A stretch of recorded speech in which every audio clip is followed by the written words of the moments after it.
The first time I touched Mira's shoulders, I was sure I had just ruined my friendship.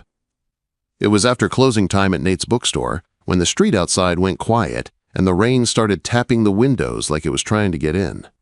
The shop smelled like old paper and dust, and that burnt coffee Nate swore was classic. I was behind the counter with a half-finished spreadsheet open on my laptop, pretending I was here for the peace, and not because my life felt like a mess I could not organize. Nate was in Chicago for a week, working some book fair, and he trusted me to keep the place running. We grew up together. Same high school. Same late-night pizza runs. Same dumb plans we swore we would do someday. Now he ran his family's bookstore in this small town just outside Boston, and I was the guy filling in while he was gone. I was also the guy who did not know what to do with his own life yet. When the bell above the door jingled, I looked up, expecting a customer who forgot the time. Instead, Mira stood in the doorway like she belonged to the quiet. I had met her once before, years ago at one of Nate's birthdays, when I was still a kid who thought older people had it all figured out. Back then, she seemed distant, like she was always listening to something no one else could hear. Now she looked older, sure, but not in a bad way. She looked like someone who had lived through things and learned how to stand straight anyway. Her dark hair was tied up in a messy bun, and she wore a pale gray sweater that hung loose on her frame. There was a soft scent around her, jasmine, clean and warm, and it made the whole bookstore feel smaller. "Eli," she said, like she was testing the name. "You're watching the shop." "Yeah," I answered, standing too fast. The floorboards groaned like they were judging me. "Nate asked me to. He's out of town." She nodded, eyes sweeping over the shelves, the old ladders, the crooked sign that still said, "Quiet. Please," even though half the town treated this place like a hangout. "This place still feels the same," she said, "like my childhood never left." Quote, I tried to smile like a normal person. "It smells the same, too." Her lips lifted a little, not quite a full smile, but enough to make my chest feel tight for no reason. She walked deeper into the shop, fingers gliding over spines like she knew them personally. She stopped by the classics, pulled out a worn copy of Pride and Prejudice, and held it like it mattered. "Mom used to keep this behind the counter," she said. "She said people asked for it when they wanted to feel hopeful." I leaned on the counter, watching her, trying not to act like I was watching her. "You read it?" Quote, "I did," she said. "I liked the parts where people said what they meant, even when they were scared." That landed harder than it should have. I cleared my throat. "So, you're in town for a visit?" "For a few days," she said, still looking at the book. "I've been helping Nate with some things. Paperwork. Family stuff." I wanted to ask what family stuff meant, but her tone said it was not a question for a guy like me. I was Nate's best friend. I was the temporary bookstore guy. I was not someone who got invited into Mira's real life. Then she turned, and her eyes met mine like she did not care about any of that. "My shoulder's been killing me," she said, as if she was commenting on the weather. "From driving and carrying boxes." "Oh," I managed. "Yeah, that sounds rough." She tilted her head, studying me. "Nate told me there's an old massage room upstairs, from when our mom tried to turn this place into a little wellness shop." "There is," I said. "It's kind of dusty." "The chair still works sometimes." Mira stepped closer to the counter, lowering her voice even though we were alone. "Do you think you could help me? Just for a few minutes. I cannot get this knot to let go." My brain should have said no. My brain should have reminded me that this was my best friend's sister. My brain should have reminded me that I was 24, and she was older and calmer and clearly used to not being told no. But the way she asked was not flirty, not dramatic. It was simple, like she trusted me, and somehow that made it worse. "Yeah," I heard myself say. "Okay, I can try." Quote, we went around the counter and up the narrow stairs that always made me feel like I was sneaking into a place I did not belong. The upstairs smelled like old wood and forgotten perfume. The massage room was small, tucked in the back, with a faded green chair and a single lamp that made everything look softer than it was. A tiny window rattled with the rain. Mira stood in the middle of the room for a second, arms folded like she was debating whether this was a mistake. "I can leave if this is weird," I blurted, because my mouth always moved faster than my sense. She looked at me, And this time she really smiled, just a little. "It's already weird," she said, "but my shoulder still hurts." She sat down slowly in the chair, like she was careful with herself, and pulled her sweater off her right shoulder enough to expose a black tank strap and the curve of her upper back. Nothing about it was inappropriate, but my face still went hot like I was 15 again. "Light pressure," she said quietly. "Just here." Quote, I stepped behind her, hands hovering, then finally placed my fingers on her shoulders. The muscle under my touch was tight, like a rope pulled too hard. I started slow, pressing in small circles the way I had seen in videos, trying to act like I had done this 1,000 times and not like my heart was kicking my ribs. Mira let out a breath that sounded like she had been holding it all day. "That spot," she murmured. I focused on the work, on the simple thing I understood. Tension, pressure, release. My hands steadied. The room stayed quiet, except for the rain and the soft hum of the old chair's motor. After a minute, Mira's voice came again, low and surprised. "You're actually good at this." I almost laughed. "I'm not. I'm just trying not to mess up." "You're not messing up," she said, and there was something in her tone that made my stomach flip. "You're doing what he never did." My finger slowed. "Who?" Mira turned her head just enough that I could see her eyes in the lamplight, calm but sharp, like she had decided to stop pretending. "My ex," she said. Then she looked up at me, and the words came out soft and honest, like they had been sitting on her tongue for a long time. "You're better than my ex." Her words hit me like cold water. "You're better than my ex." For a second, my hands forgot what they were doing. I stood there behind her, fingers resting on her shoulders, and I could feel my pulse in my fingertips like it was trying to give me away. I had no clue how to answer that. Part of me wanted to pretend I did not hear it. Part of me wanted to ask 100 questions I had no right to ask. Mira looked up at me again, then faced forward, like she had said something normal. Like she had not just pulled me into a new kind of danger. "I did not mean to make it awkward," she said, her voice calm. It just slipped out. "It's fine," I said too fast. I'm sorry, about your ex. Not about the compliment. Thanks, I guess." She gave a small laugh, and it was soft, not teasing, more like she was relieved I did not run out of the room. "Just keep going," she said. "That spot is still tight." Quote. I swallowed, forced my hands to move again, and tried to focus on the simple thing in front of me. Her shoulders were warm under my palms. The muscles slowly started to loosen. Every time she breathed out, it felt like the room got quieter. But my head was loud. "Nate's sister. Nate's sister. Nate's sister." I kept telling myself that like it was supposed to protect me, like repeating it would push my feelings back into a box. It did not work. Because Mira did not feel like a label sitting in that chair. She felt like a person. A woman who carried something heavy and was finally letting it drop, even just for a minute. "Where does it hurt most?" I asked, trying to sound normal.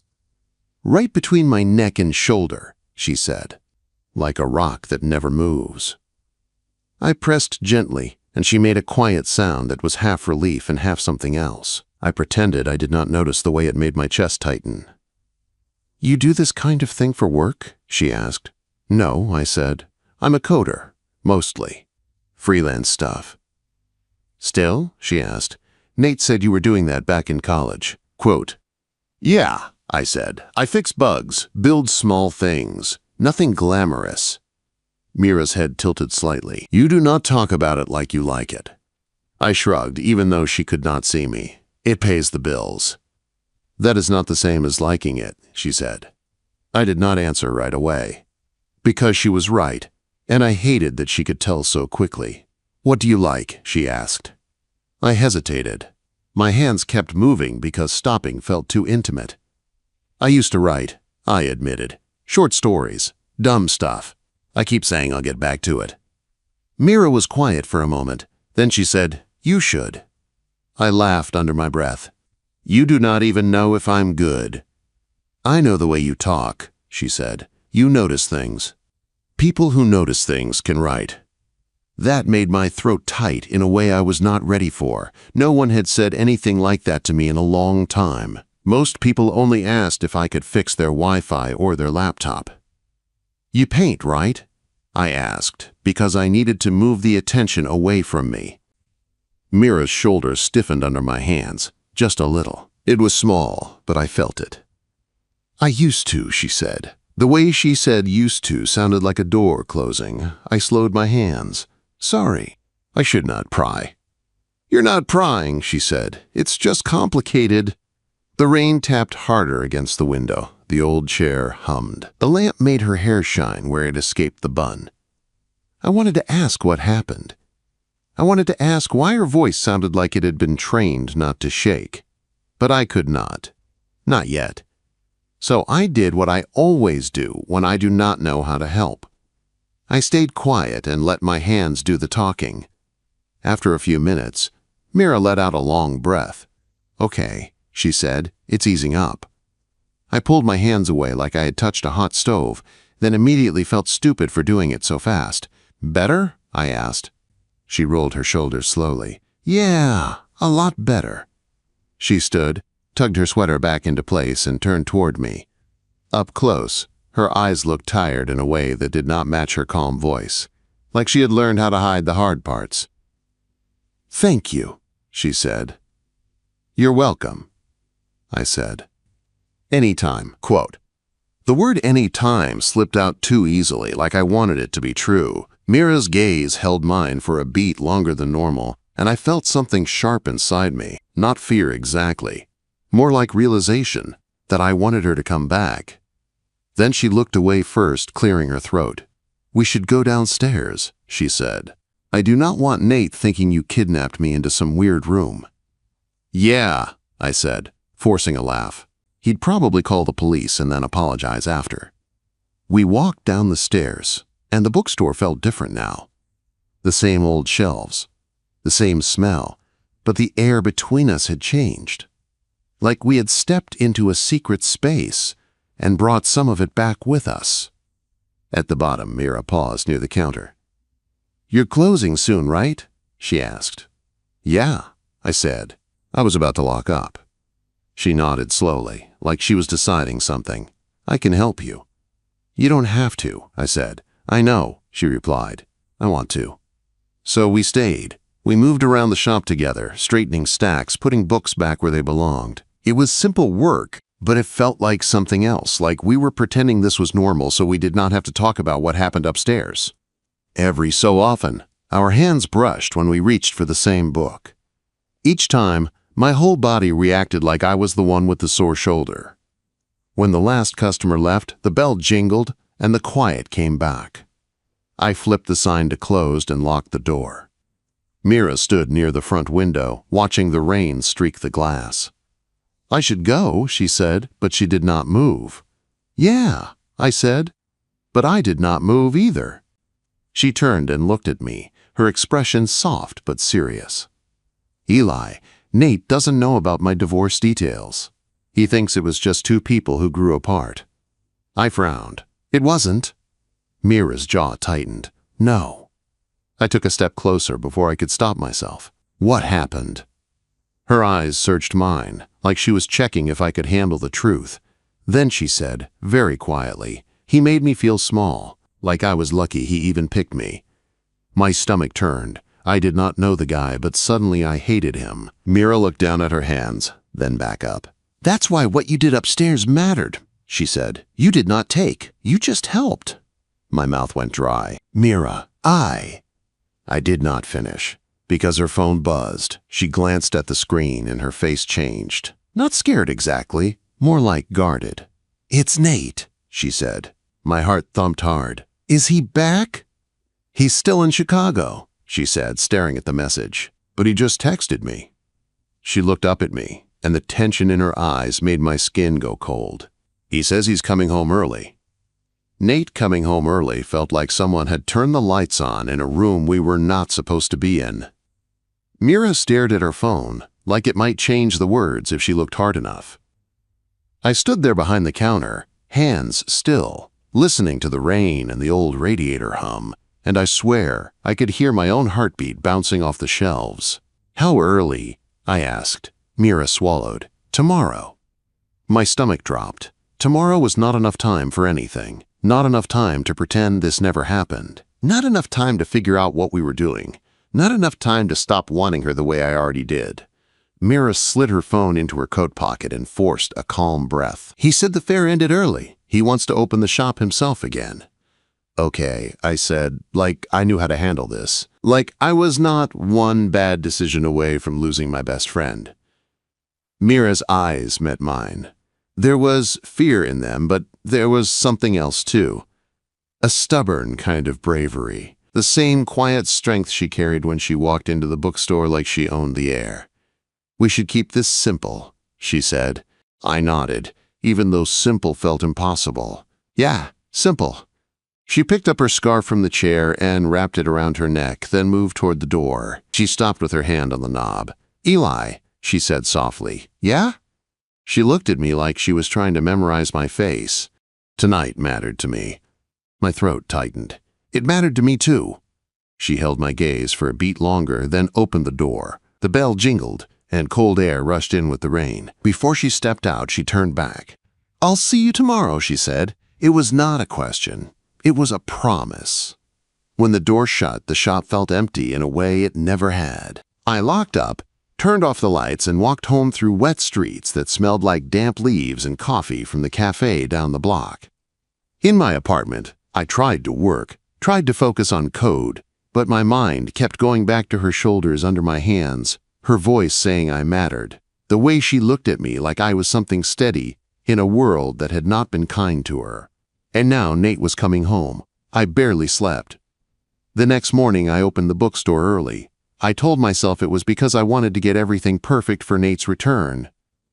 The truth was, I needed something to do with my hands before my thoughts ate me alive. I straightened shelves, wiped the counter, organized a stack of receipts like they were a problem I could solve. Every time the bell rang, my chest jumped. Every time it was just a customer, I felt relief and guilt at the same time. Mira came in just after noon. She looked different today.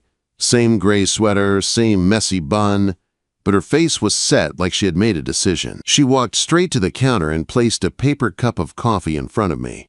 "Drink," she said. "You look like you've been awake for 3 days." "I might have been," I said. She gave a small smile, then glanced around the shop. It was quiet, just an older man in the back reading a travel book. "Can we talk?" she asked. I nodded and followed her toward the poetry aisle, the narrow row where the shelves closed in, and the ceiling light flickered like it was tired. Mira leaned against the shelf and crossed her arms like she needed to hold herself together. "I need you to hear me," she said. "I'm listening," I told her. She took a breath. "Nate is your best friend. He's my brother. I am not trying to ruin that. I won't." My chest tightened. "Mira, I'm not trying to ruin anything either." "I know," she said. "That's why this is hard." I waited. The quiet in that aisle felt heavy. She looked at the floor, then back at me. "When you touched my shoulders yesterday, I felt safe. It sounds dramatic, but it's true. My ex used to hold me like he owned me. Even when he was being nice, it came with a price. With you, it didn't." My stomach turned again, anger and sadness mixing in my chest. "I'm sorry," I said. She shook her head. "Don't be sorry. Just be honest." I swallowed. "Honest about what?" Mira stepped closer. Not close enough to touch, but close enough that my whole body noticed. "Do you want this?" she asked. "Whatever this is." The air felt too thin. The bookstore sounds faded, like the world was waiting. "Yes," I said. "I do." Her eyes softened, and for a second she looked relieved, like she had been carrying that question alone. Then the relief faded into reality. "But we can't do it like this," she said. "What do you mean?" I asked. She exhaled slowly. "Secrets make people cruel. Secrets make people lie. I don't want to turn you into someone you're not." Quote. I wanted to tell her I'd already been lying, already been splitting myself into pieces every time Nate called, every time I saw his name on my screen. Mira continued, voice steady.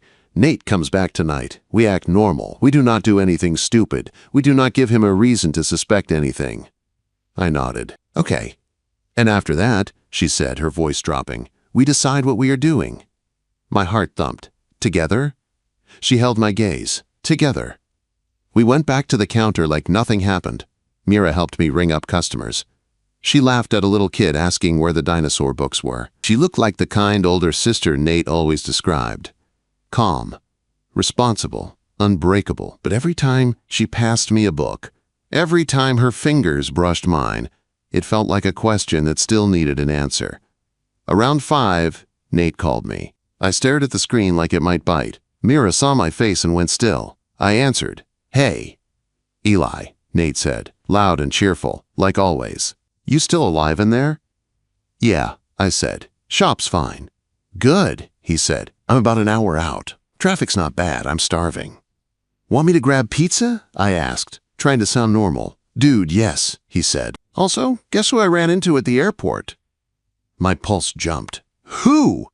"Mira," he said, laughing. "I didn't even know she was going to Chicago. She said it was a last-minute thing. We grabbed coffee and caught up. She seems better, like lighter." My throat went dry, and my eyes snapped to Mira. She was watching me, face calm, but her hands were tight around a paperback like she might crush it. "That's good," I managed. "Yeah," Nate said. "Anyway, I'll see you soon. Keep the lights on. I want to walk in like a hero." I forced a laugh. "Sure, drive safe." When I hung up, I stood there for a second, frozen. Mira stepped closer. "He saw me." I nodded. "At the airport." Her face went pale for a moment, then she swallowed and steadied herself. "Okay." "That's not all," I said. "He said you seemed lighter." Mira let out a small breath that sounded like pain and relief at the same time. "He's happy for me," she whispered. "Or he thinks he is," I said. Mira looked away, blinking fast.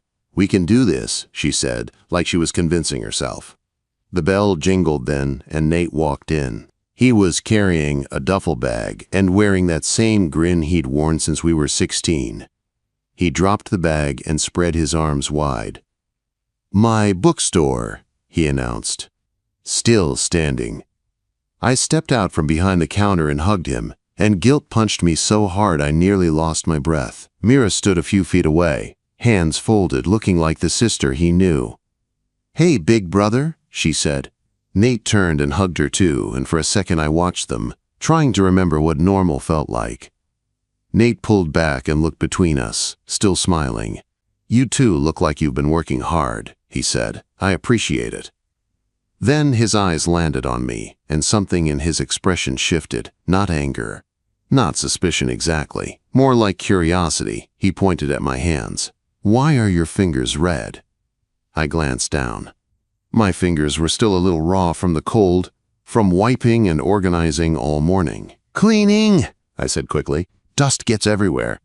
Nate nodded slowly. "Right, cleaning." He looked at Mira next. "And you, what were you doing here so much?" Quote. Mira's smile stayed in place, but I saw the tension in her jaw.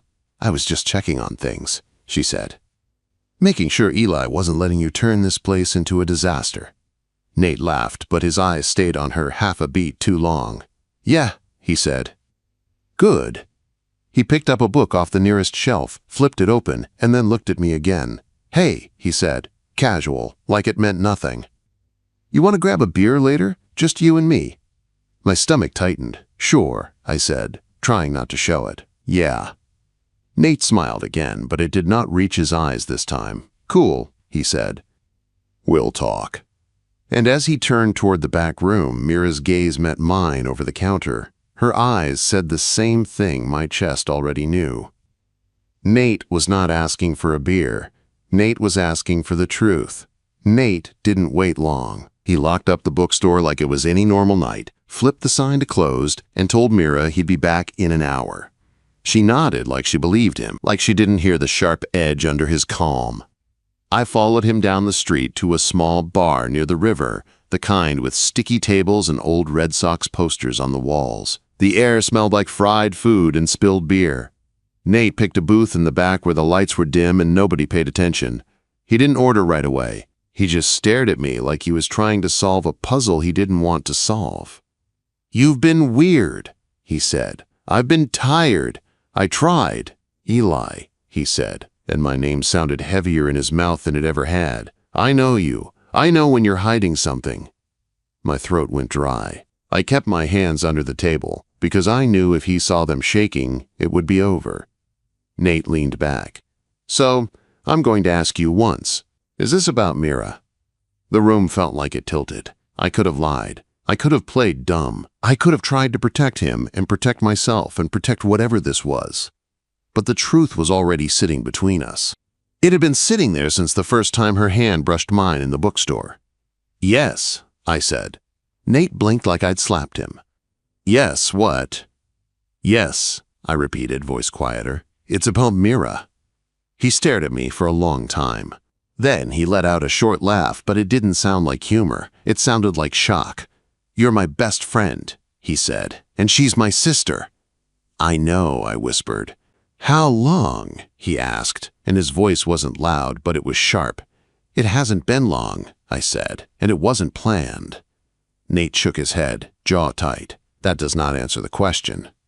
I swallowed. A few days.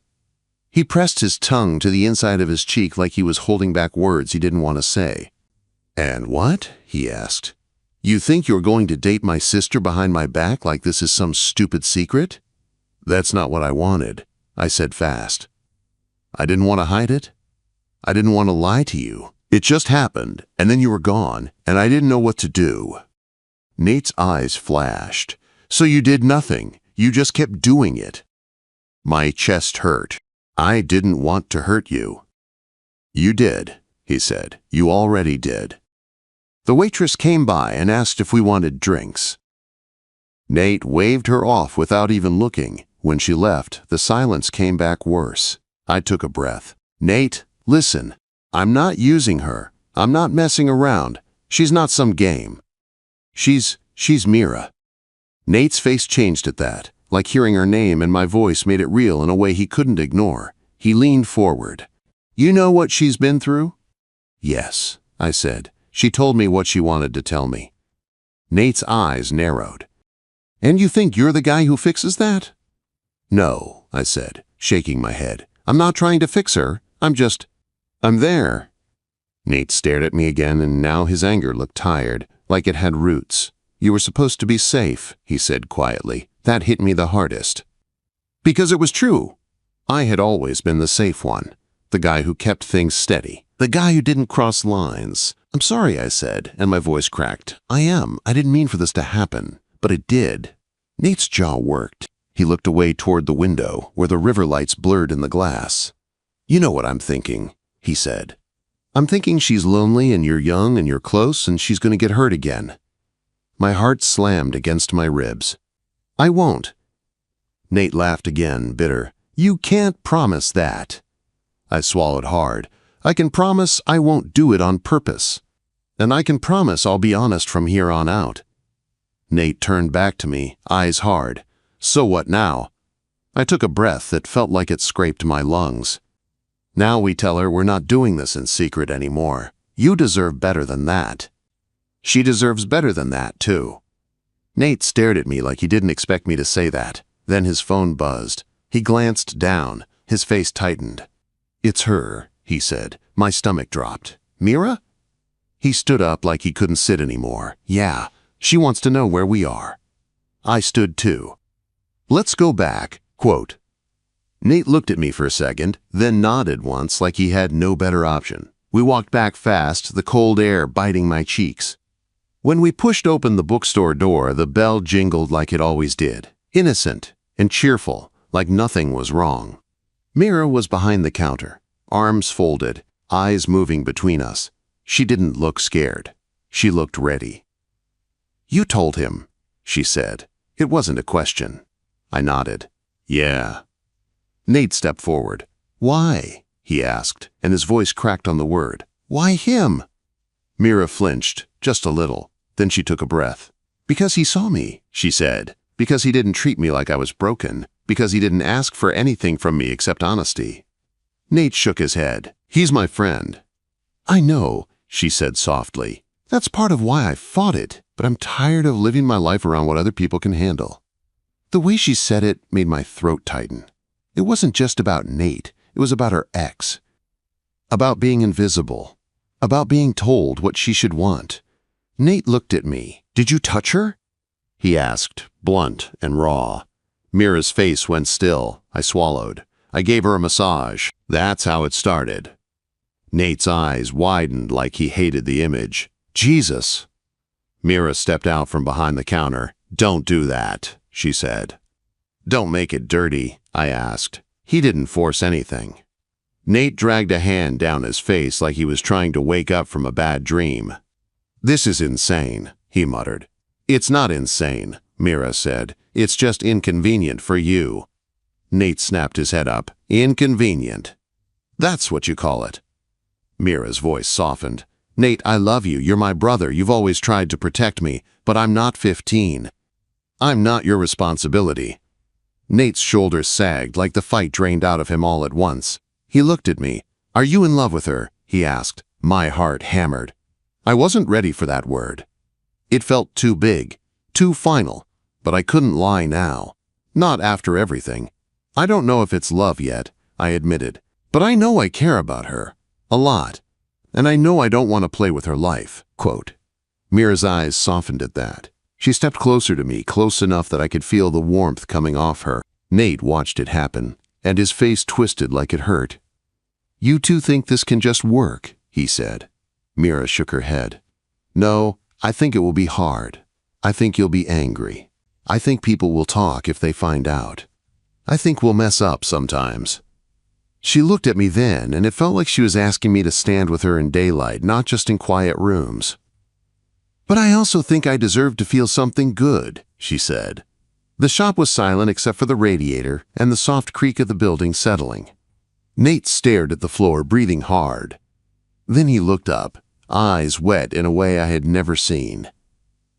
"I don't want to lose either of you," he said. Mira's face softened. "You won't. Not if you don't make me choose." Nate swallowed, like he was forcing something down. Pride, maybe. Fear. He looked at me, and his voice went cold again, but quieter. "If you hurt her, I will never forgive you." I nodded fast. "I understand." Quote. Nate stared at me another second, then shook his head. "I'm going home," he said. He walked out, the bell jingling behind him, and the sound felt like a door closing on the version of tonight we wanted. Mira stood still for a moment, staring at the door like she wanted to run after him. "You okay?" I asked. She let out a shaky breath. "No, but I will be." I stepped closer, careful, and I held my hand out like I was asking permission. She took it. Her fingers were warm, steady, and for a second the whole world felt quiet. "I didn't mean to blow up your life," I said. She gave a small, sad smile. "It was already cracked. You just showed me where." We locked up the bookstore together. Outside, the rain had stopped, and the streets were shiny under the streetlights. Mira led me toward the river like she needed air. We sat on a bench, the same kind we'd sat on before, the water moving slow and dark beside us. "I hate that he's hurting," she whispered. "I hate it too," I said. "But I'd rather he hate me for the truth than love me while I lie to him." Quote. Mira looked at me, and her eyes were tired but clear. "My ex used to tell me I was too much," she said. "Too emotional, too needy, too hard to please." My chest tightened. "You're not too much." She smiled faintly. "You keep saying things like that." "I mean it," I said. She leaned her head against my shoulder, and I held my breath because it felt like a fragile thing, like if I moved wrong it would break. "I said something to you during that massage," she murmured. I remembered, like it was burned into me. "You said I was better than your ex," I whispered. Mira nodded. "I meant it, and it scared me, because I realized I was comparing you to a man who hurt me, and I didn't want to turn you into a test you didn't ask for." I turned my head slightly. "I'm not a test." Mira sat up and looked at me, eyes shining. "Then what are you?" she asked. My throat went tight. "I'm Eli, and I want a chance, a real one.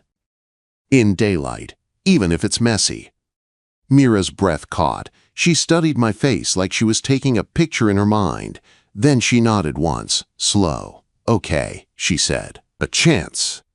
I didn't kiss her like some movie. I didn't grab her like I was claiming her. I just leaned in and pressed my forehead to hers, and we breathed in the same space, quiet and honest. Behind us, the town kept moving. Cars passed. Lights flickered. Somewhere in the dark, Nate was probably sitting with anger and betrayal twisting in his chest. But right there, by the river, I felt something steady under all the fear. Mira's hand squeezed mine. And I knew whatever came next, we weren't going to hide anymore.